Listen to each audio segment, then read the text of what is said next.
Israel के पास इतना बम है कि मार के एक के दिन में गाजा रफा उड़ा देगा। युद्ध को मनाना है तो इजराइल किसी से बातें नहीं कर रहा है, और अमेरिका को आदत है अपना मतलब दबदबा दिखाने का। इजराइल में बेंजामिन नेतन्याहू चुनाव जीत जाएंगे। जितना लंबा युद्ध चलेगा नैरेटिव उतनी लंबी होगी। इजराइल युद्ध इस जबरदस्ती युद्ध को बहुत लंबा किया जा रहा है ताकि अरब देशों को यह दिखाया जा सके कि तुम किसी काम की चीज नहीं हो। बात समझो, ये नैरेटिव की वार चल रही है कि हम देखो इजराइल के पास इतना बम है कि मार के एक के दिन में गाजा रफा उड़ा देगा, लेकिन वो जानबूझ के मारता है। 20 गो आदमी को आज मारेगा, 10 गो को कल मारेगा, 15 गो को परसों मारेगा। यहाँ वो जानबूझ के, दिस इज ए नैरेटिव वार कि तुम कुछ नहीं कर सकते हो, कुछ नहीं। और अमेरिका को आदत है अपना मतलब दबदबा दिखाने का। युद्ध को मनाना है तो इजराइल किसी से बातें नहीं कर रहा है, तो पूरी दुनिया कहां जाएगी? अमेरिका के पास। ए भैया आप ही शांत करा दीजिए, ए भैया आप ही शांत कराइए। तो आप जब किसी के पास अपना दुखड़ा ओरहन लेके जाते हैं तो अपने आप को वह व्यक्ति अपने से श्रेष्ठ समझता है, कहता अच्छा ठीक है इजराइल से बात कर रहे हैं, और फिर फोन पे मुस्कुराता है। तब हो चल रहा है ना युद्ध और मार रहा है वहां पे। इससे इजराइल को क्या फायदा है? तो इजराइल में बेंजामिन नेतन्याहू चुनाव जीत जाएंगे कंफर्म, क्योंकि वो नेफ्ताली बेनेट से चुनाव हार रहे थे। जितना लंबा युद्ध चलेगा नैरेटिव उतनी लंबी होगी। वो अपने यहाँ का चुनाव जीत जाएंगे, और इधर जो बाइडन अमेरिका में चुनाव जीतने में रहेंगे, क्योंकि वहां यहूदी बहुत ज्यादा पैसा वाले हैं सब यहाँ पे। This all are the narrative war. Narrative वार।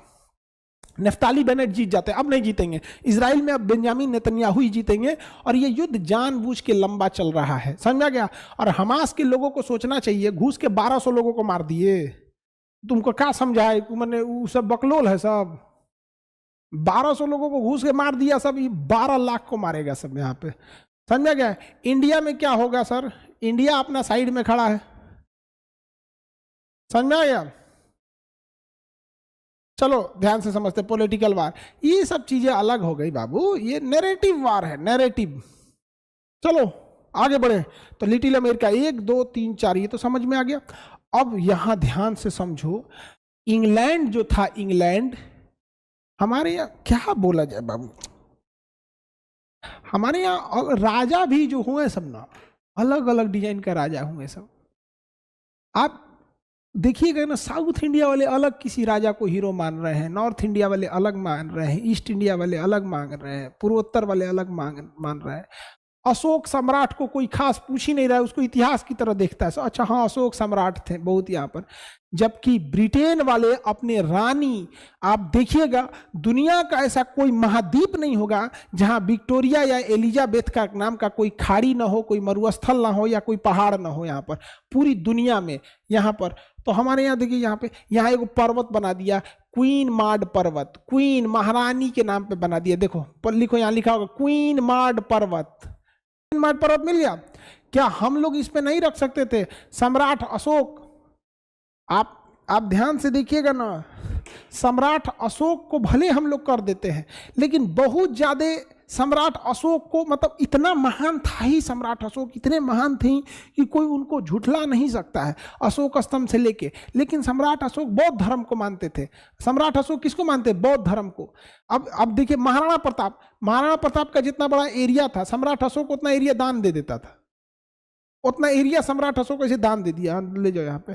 तो राजस्थान में ना राजा बहुत बहादुर हुए, एरिया ही छोटा छोटा था।